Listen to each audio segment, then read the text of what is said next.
Hello friends, welcome to dear UPSC academy. मैं हूं पुरुषोत्तम वर्मा और आज मैं आपको क्लास 12 का चैप्टर 3 मैट्रिक्स कराने जा रहा हूं। साथ साथ मैं आपको इस चैप्टर के इंपॉर्टेंट फॉर्मूला और शॉर्ट नोट्स साथ में लिखवाते जाऊंगा।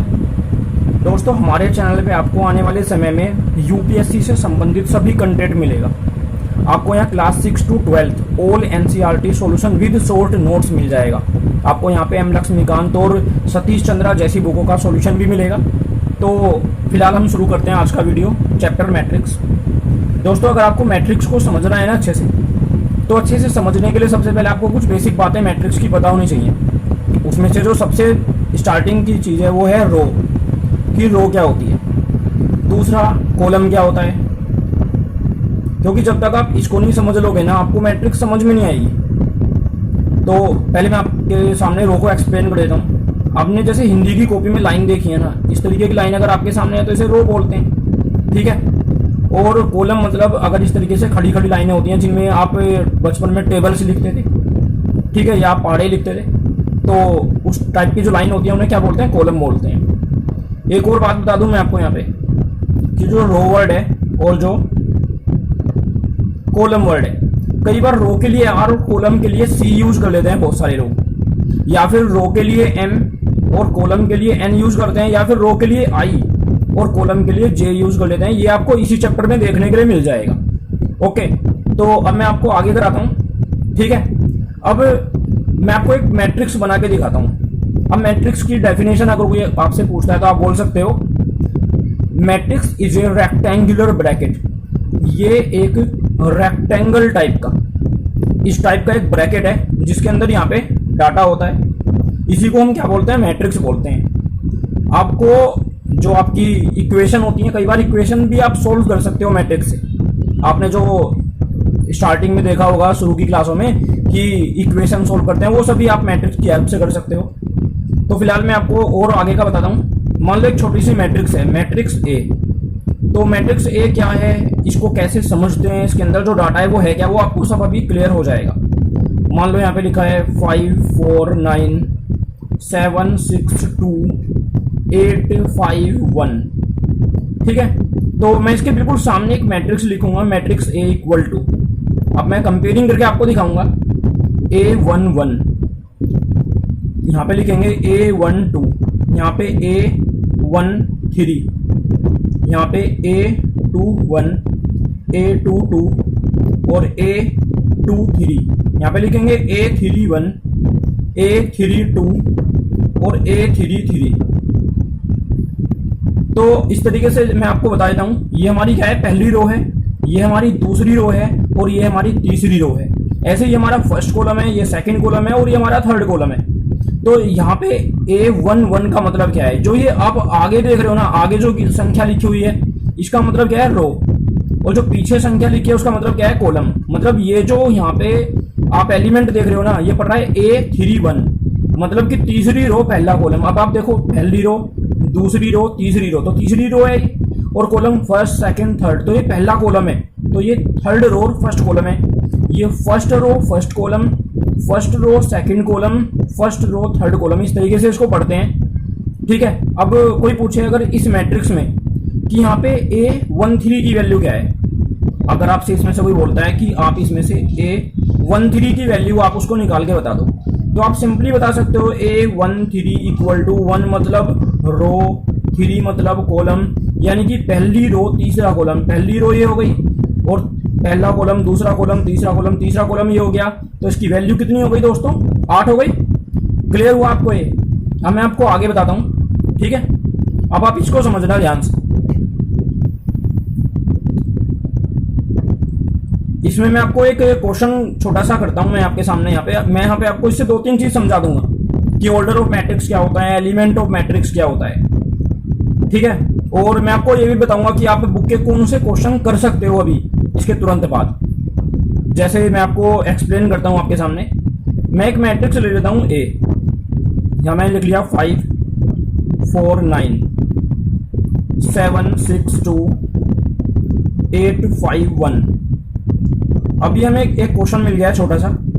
अब यहाँ पे हमसे बोला गया है कि इसके अंदर फाइंड करो। अब हमें फाइंड क्या करना है, नंबर 1 A32 हमें A13, A21, A33 ये चारों चीजें हमें फाइंड करनी है यहाँ पे। तो इन चारों को फाइंड करेंगे और सेकंड पे हमें यहाँ पे फाइंड करना है क्या, ऑर्डर ऑफ मैट्रिक्स। अब ऑर्डर ऑफ मैट्रिक्स क्या होता है वो भी मैं आपको बता दूंगा। नंबर थर्ड हमें यहाँ पे फाइंड करना है क्या, एलिमेंट ऑफ मैट्रिक्स। अभी आपके बुक के कम से कम 3 क्वेश्चन आपके सिर्फ इस एक क्वेश्चन की हेल्प से हो जाएंगे, अगर आप ये क्वेश्चन अच्छे से समझ लेते हो तो इसमें मैं आपको बताता हूं, जब इसको सॉल्व करोगे, आप इसको सॉल्व करोगे तो स्टार्टिंग में नंबर फर्स्ट हम करते हैं कि A32 की वैल्यू क्या है, A13 की वैल्यू क्या होगी, A21 की वैल्यू क्या होगी और A32 की वैल्यू क्या होगी। देखो ये लिखा है 32 मतलब तीसरी रो दूसरा कॉलम, तो first row second row third row तो तीसरी रो हो गई, और पहला कॉलम दूसरा कॉलम तो दूसरा कॉलम ही हो गया, तो इसकी वैल्यू कितनी हो गई 2, तीसरी रो दूसरा कॉलम। अब यहाँ पूछा है कि A13 मतलब पहली रो तीसरा कॉलम, पहली रो तीसरा कॉलम, तो A13 की वैल्यू कितनी हो गई यहाँ पे 8, दूसरी रो पहला कॉलम, तो दूसरी रो पहली रो दूसरी रो, कॉलम कौन सा है पहला, पहला, दूसरी रो पहला कॉलम, दूसरी रो पहला कॉलम मतलब इसकी वैल्यू कितनी आ गई 4 आ गई। अब 32 यानी कि तीसरी रो दूसरा कॉलम, तो पहली रो दूसरी रो तीसरी रो, ये तीसरी रो है और कॉलम दूसरा मतलब कि ये, यानी कि वैल्यू कितनी आ गई हमारी यहाँ पे 2 आ गई। तो आपने देखा फर्स्ट का सॉल्यूशन कितना सिंपल था यहाँ पे, ठीक है। अब बात करते हैं ऑर्डर ऑफ मैट्रिक्स क्या होता है।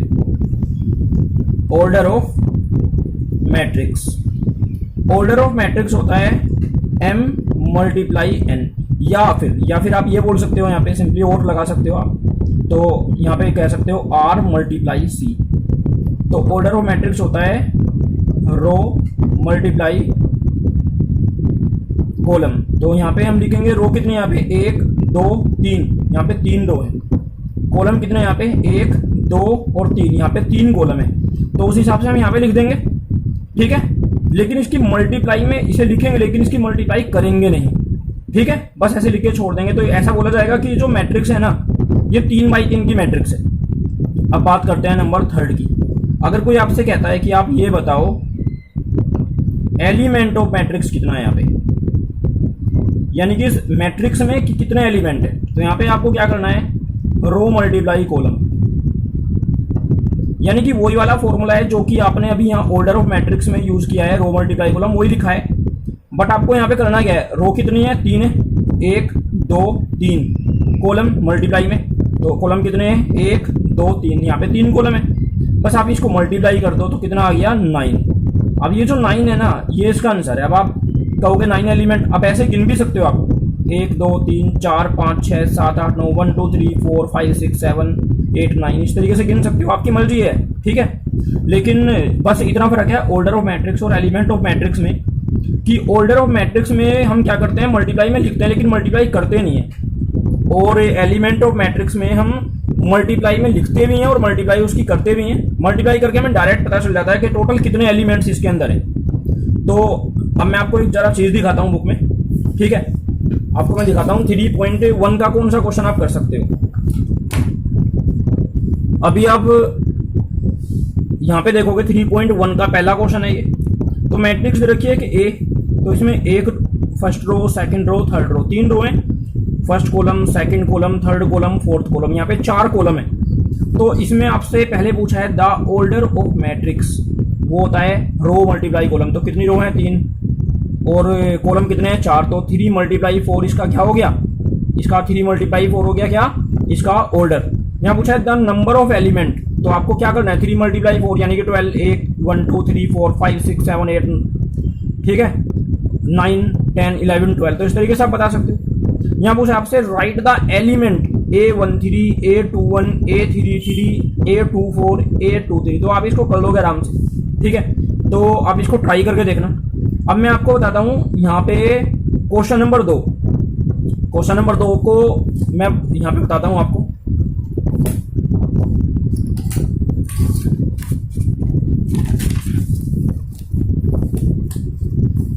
तो जो आप देख रहे हो ये बुक का क्वेश्चन नंबर 2 है, ठीक है।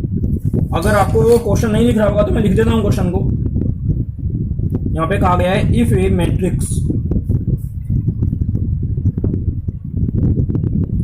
Matrix has 24 elements,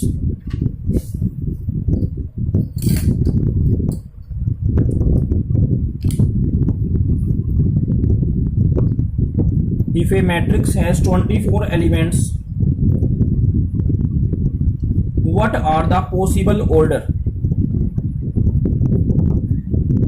What are the possible order it can have? और साथ साथ ये भी कहा गया है what क्या होगा if it has 13 एलिमेंट्स। तो मैं आपको बता देता हूं। तो सबसे पहले तो आप एक बात ध्यान रखो कि जो मैट्रिक्स होती है ना, अगर यहाँ 5 4 3 है तो यहाँ पे ऐसा नहीं हो सकता कि यहाँ ब्लैंक हो, यहाँ कुछ ना कुछ तो होगा। यहाँ पे आप कोई कहे यहाँ पे ब्लैंक है, हाँ यहाँ क्वेश्चन मार्क हो सकता है कि क्वेश्चन मार्क का मतलब यहाँ पे कुछ है लेकिन हमें पता नहीं है। इस तरीके से यहाँ पॉसिबल है। फिलहाल मैं आपको ये क्वेश्चन करके दिखाता हूँ। अब जैसे 24 एलिमेंट है तो हो सकता है इस तरीके से लिखे हूँ। मान लो यहाँ पे लिखा होगा 5 4 3 2 6 9 7 ऐसे करके 24 तक टोटल लिखा होगा यहाँ पे। तो आप यहाँ पे लिखो 1। अब 24 एलिमेंट है तो 1 की मल्टीप्लाई किससे करी जाए, क्योंकि देखो आपको पता है ना कि जब हम रो की मल्टीप्लाई किस में करते हैं, कॉलम में करते हैं। जब हम रो की मल्टीप्लाई कॉलम में करते हैं तो हमारा एलिमेंट्स निकल के आ जाते हैं और यहाँ 24 एलिमेंट है तो मतलब रो की कॉलम में मल्टीप्लाई करके एलिमेंट आने चाहिए। तो 1 मल्टीप्लाई कितना हो जाएगा, यहाँ पे 24 हो जाएगा, ठीक है। और या फिर आप अगर यहाँ 2 रखते हो यानी कि आप रो लेते हो कितनी 2, तो कॉलम लेने पड़ेंगे आपको कितने 12। और अगर आप रो लेते हो 3 तो कॉलम कितने लेने पड़ेंगे आपको 8, क्योंकि 3 8 24 या 8 3 24। और अगर आप यहाँ पे कॉलम रो लेते हो कितनी 4 तो आपको कॉलम लेने पड़ेंगे कितने 6, ठीक है। तो आप समझ गए होंगे मेरी बात को, ठीक है। ये इतना टफ नहीं है, ये सिंपल चीजें होती हैं बिल्कुल। यहाँ पे ये मैट्रिक्स सबसे आसान चैप्टर है 12th का, सबसे ज्यादा बेसिक, सबसे आसान। तो यहाँ पे 4 मल्टीप्लाई 6 आ गया। अगर मैं आगे करता हूँ ना तो 5 पे, तो अगर मैं 5 की मल्टीप्लाई करूंगा 24 नहीं आएगा, 6 की करूंगा तो 6 मल्टीप्लाई 4 होगा, वापस से रिपीट होगा, इसलिए हमें आगे करने की जरूरत नहीं है। तो यहाँ पे जो ये हमने 4 यहाँ पे बनाए हैं, यानी कि हमारे 4 ऑर्डर हो सकते हैं यहाँ पे, जो हमारे यहाँ पे पॉसिबल ऑर्डर हो सकते हैं। वो पॉसिबल ऑर्डर कौन से हैं हमारे, 1 मल्टीप्लाई 24 या फिर 2 मल्टीप्लाई 12 या फिर 3 मल्टीप्लाई 8 या फिर 4 मल्टीप्लाई 6। तो यहाँ पे हमारा एक क्वेश्चन खत्म हो गया है। लेकिन ना आपने भी जो क्वेश्चन खत्म किया है वो कहाँ तक किया है, आप ये देख लो। अभी आपने पूरा क्वेश्चन खत्म नहीं किया, आपने यहाँ तक किया है। If a matrix has 24 element what are the possible order it can have. तो आपने यहाँ तक खत्म कर लिया। वो कह रहा है व्हाट क्या होगा, इफ इट हैज 13 एलिमेंट, अगर उसके अंदर 13 एलिमेंट हो तो। आप खुद ही सोचो ना, मैंने बताया कि कभी भी कोई खाली नहीं होता यहाँ पे। अगर ये एलिमेंट एक ओड नंबर है तो ऐसे में आप इसकी कभी 2 से 4 से मल्टीप्लाई करके तो इसको लेके आओगे, ऐसा पॉसिबल नहीं है। तो इसलिए इसका एक और आंसर रहेगा 1 मल्टीप्लाई 13, यानी कि एलिमेंट तो पूरे आने चाहिए ना रो की कॉलम में गुना करने के बाद। तो 1 मल्टीप्लाई 13 या फिर 13 मल्टीप्लाई 1, क्योंकि 13 तो किसी और पहाड़े में आने वाला नहीं है। तो इसके ये चारों और ये दोनों, यानी कि टोटल 6 ऑर्डर यहाँ पे आंसर में आ सकते हैं। ये 4 आंसर है यहाँ पे आपका, और यहाँ पे ये 2 ऑर्डर आपके आंसर के हैं। ओके, तो मैं आपको यहाँ पे एक और क्वेश्चन बताता हूँ। ये भी आपकी बुक का ही है क्वेश्चन, ठीक है। Question number 3। तो चलो एक काम करते हैं, क्वेश्चन नंबर 3 को ना आप लोग करना, ये सेम है क्वेश्चन नंबर 2 जैसा, ठीक है। अगर आपसे ये क्वेश्चन नहीं होता दूसरा तो आप कमेंट करना, मैं आपको इस क्वेश्चन का सॉल्यूशन भी दे दूंगा। ओके, तो बात करते हैं आगे। देखो अभी क्वेश्चन नंबर जो हमारा 4 है या 5 6 7, इसमें टोटल 10 क्वेश्चन है चैप्टर इस एक्सरसाइज के अंदर 3.1 में। तो अगर आपको आगे के क्वेश्चन समझ रहे हैं ना, तो उसके लिए आपको कुछ और समझना पड़ेगा पहले।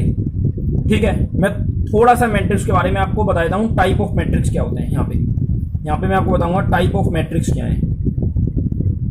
तो आप टाइप ऑफ मैट्रिक्स को अच्छी तरह समझो। यहाँ पे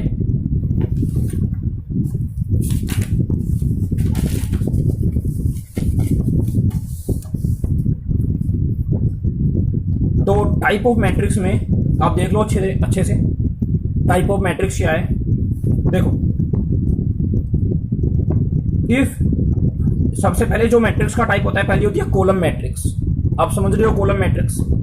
तो if it has only one column, अगर उस मैट्रिक्स में सिर्फ एक ही कॉलम है, if it has only one column, जैसे कि आप मैट्रिक्स ए देख रहे हो, यहाँ पे एक ही कॉलम है, जैसे मैट्रिक्स बी है, यहाँ पे एक ही कॉलम है, तो इसे बोलते हैं कॉलम मैट्रिक्स। एक होती है रो मैट्रिक्स। मैंने आपको बताया है कि जो रो होती है वो कैसे होती है, इस तरीके से होती है रो, इस तरीके से होती है रो। तो अगर इस तरीके से रो होती है, if it has only one row, अगर किसी मैट्रिक्स में बस एक ही रो हो तो उसे आप रो मैट्रिक्स बोल सकते हो। ओके, समझ गए आप लोग। अब मैं आपको बताता हूँ मैट्रिक्स का एक और टाइप, एक होती है स्क्वायर मैट्रिक्स। आपको पता है स्क्वायर क्या होता है, मतलब 2 की पावर 2, 3 की पावर 2, 4 की पावर 2। तो अगर by chance m equal to n हो, या फिर आप कह सकते हो यहाँ पे कि रो इक्वल टू किसके हो, कॉलम के, तो इसको आप बोल सकते हो कि एक स्क्वायर मैट्रिक्स है। जैसे यहाँ पे आप देख सकते हो एक रो 1 रो 2, रो 1 और कॉलम 1 कॉलम 2। तो यहाँ पे 2 रो हैं और 2 कॉलम है। ठीक है, अगर 2 रो 2 कॉलम है या फिर 3 रो हैं और यहाँ पे 3 कॉलम है, तो ऐसी मैट्रिक्स को बोलते हैं दोस्तों स्क्वायर मैट्रिक्स। ओके, समझ गए होंगे आप लोग। अब बात आती है डायगोनल मैट्रिक्स। देखो, आपको डायगोनल पता होगा कैसा होता है। अगर मान लो कोई चतुर्भुज है इस तरीके का और वहां पे एक ऐसे लाइन खींच दी जाए तो उसे डायगोनल बोलते हैं। तो आप देखो इसमें नोटिस करो, आप इसमें अगर नोटिस करोगे कि ये जो 2 मैट्रिक्स आपके सामने यहाँ पे हैं, यहाँ पे इस डायगोनल में तो 5 4 लिखा है, लेकिन बाकी सब क्या है, 0। ऐसे ही यहाँ डायगोनल में तो संख्या है लेकिन बाकी सब में क्या है, 0। तो सिंपल है, अगर डायगोनल में अगर डायगोनल में संख्या है लेकिन बाकी हर जगह क्या है, 0 है, तो इसका मतलब वो डायगोनल मैट्रिक्स है। इफ ऑल नॉन डायगोनल मतलब इस डायगोनल को छोड़कर बाकी जितना भी डाटा है, एलिमेंट आर 0, इस डायगोनल को छोड़कर जितने भी एलिमेंट हैं अगर वो सब 0 हैं तो इसे बोलते हैं डायगोनल मैट्रिक्स। तो डायगोनल है और ये क्या है, स्केलर। देखो दोस्तों, स्केलर में और डायगोनल में आपको फर्क बहुत समझना जरूरी है। देखो, आप नोटिस करो कि इसमें भी डायगोनल में डाटा है, बाकी अदर जितना भी डाटा है यहाँ पे, जितना भी एलिमेंट्स है वो सब क्या है, यहाँ पे 0 है। मगर इनमें फर्क क्या है, देखो स्केलर मैट्रिक्स में जो डायगोनल में संख्याएं होती है ना वो बिल्कुल सेम होती हैं, जबकि डायगोनल मैट्रिक्स में ये तीनों संख्याएं सेम होना जरूरी नहीं है। यहाँ पे ऐसा हो सकता है कि 2 संख्याएं सेम हो लेकिन तीसरी ना हो, और अगर 2 ही हैं तो उनमें से दोनों डिफरेंट होना जरूरी है। अगर वो दोनों सेम है तो वो सिर्फ डायगोनल मैट्रिक्स नहीं है बल्कि वो स्केलर मैट्रिक्स है। तो आप समझ गए मेरी बात को। इस तरीके से यहाँ पे होती है आइडेंटिटी मैट्रिक्स। अगर उसमें डायगोनल में 1 1 हो, 1 1 1 हो, यानी कि सिर्फ 1 हो बस डायगोनल में, बाकी सब 0 हो, तो उसे बोलते हैं क्या, आइडेंटिटी मैट्रिक्स। वो मैं आपको दिखाऊंगा अभी। पहले डायगोनल में देखो, ये तो हमने देख लिया था। स्केलर मैट्रिक्स में देखो, if all non diagonal element मतलब इसको छोड़कर बाकी सब आर 0, वो सब क्या हो, 0 हो, and its diagonal element are equal, और उसके डायगोनल के एलिमेंट इक्वल हो तो उसे स्केलर मैट्रिक्स बोलते हैं। तो आप समझ गए होंगे मेरी बात को। ओके, अब मैं आपको आगे दिखाता हूं।